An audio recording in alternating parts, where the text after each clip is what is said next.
यार पता नहीं की याबे यार बंदा करे की यार यार की मुसीबत है यार तू भी तो तेरी गड्डी मैं धक्का नहीं लाना हुन ਉਹ ਧੱਕਾ ਕਿਉਂ ਨਹੀਂ ਲਾਣਾ ਫਿਰ ਸਟਾਰਟ ਹੀ ਨਹੀਂ ਹੋਣੀ ਯਾਰ पैसे दे दे ਅਸੀਂ ਫਿਰ ਧੱਕਾ ਹੀ ਲਾਈ ਜਾਵਾਂਗੇ ओ हेलो स्टार्ट ना होंदी ना होवे पैसे काट तू ਓਏ ਥੋੜਾ ਧੱਕਾ ਲਾ ਲਾ ਯਾਰ नहीं रस्ते दे ਵਿੱਚ तू भी यार ਸਾਡੇ ਕੋਲ ਧੱਕਾ ਲਵਾ ਲਿਆ ਪੈਸੇ ਤੂੰ ਪਹਿਲੇ ਲੈ ਪੈਸੇ ਲੈ ਕੱਢ। ਯਾਰ ਯਾਰ ਕੀ ਆ ਪੈਸੇ ਧੱਕਾ ਲਾਓ ਕੋਈ ਪੈਸੇ ਕੱਢ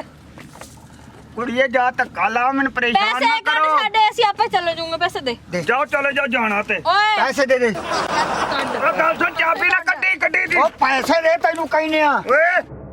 ਮੇਰੇ ਨਾਲ ਔਖਾ ਸੌਖਾ ਹੋਣ ਦੀ ਜ਼ਰੂਰਤ ਕੋਈ ਨਹੀਂ ਉਹਨਾਂ ਮੈਂ ਤੇਲ ਖਾ ਲਿਆ ਜਿੰਨਾ ਤੁਸੀਂ ਮੈਨੂੰ ਦਿੱਤਾ ਮੇਰੀ ਗੱਲ ਸੁਣ ਹਾਂ ਪੈਸੇ ਤੇਰੀ ਦੇ। ਗੱਡੀ ਤੇ ਅਸੀਂ ਨਾ ਅੱਜ ਜਾਈਏ ਨਾ ਪਰਸੋਂ ਹਾਂ। ਜਾਈਏ ਨਾ ਉਸ ਤੋਂ ਅਗਲੇ ਦਿਨ ਜਾਈਏ ਤੇ ਫਿਰ ਸਿਰ ਲੈ ਆਇਓ ਜ਼ਰੂਰ ਜਾਨ ਸੀ ਤੈਨੂੰ ਵੀ ਨਹੀਂ ਦੇਣਾ ਕਿਉਂ? ਪੈਸੇ ਦੇਂਗਾ ਤੇ ਫਿਰ ਜਾਏਂਗੇ ਕਿਉਂ ਪੈਸੇ ਦਿਆਂ ਤੁਹਾਨੂੰ ਮੈਂ ਇੱਥੇ ਸਾਨੂੰ ਕਿੱਥੇ ਛੱਡ ਕੇ ਆਏ ਆ ਤੂੰ ਕਿਤੇ ਚਲੋ ਬਹੁਤ ਧੱਕਾ ਲਾਓ ਤੇਲ ਤੂੰ ਪਵਾ ਲੈ ਆਵੇਂ ਧੱਕਾ ਲਾਈਏ ਨਹੀਂ ਇਸ ਨੂੰ ਖਟਾਰੇ ਨੂੰ ਅਸੀਂ ਧੱਕਾ ਲਾਣਾ ਜੇ ਹਾਂ। ਸਾਨੂੰ ਪਤਾ ਹੁੰਦਾ ਵੀ ਤੂੰ ਸਾਡੇ ਕੋਲ ਧੱਕਾ ਲਵਾਣੇ ਤਾਂ ਫਿਰ ਮੈਂ ਕੋਈ ਰੇੜਾ ਕਰਾ ਲੈਂਦਾ ਤੂੰ ਸਾਡੇ ਕੋਲ ਧੱਕਾ ਲਵਾਉਣ ਦੇ ਪੈਸੇ ਲੈ ਨੇ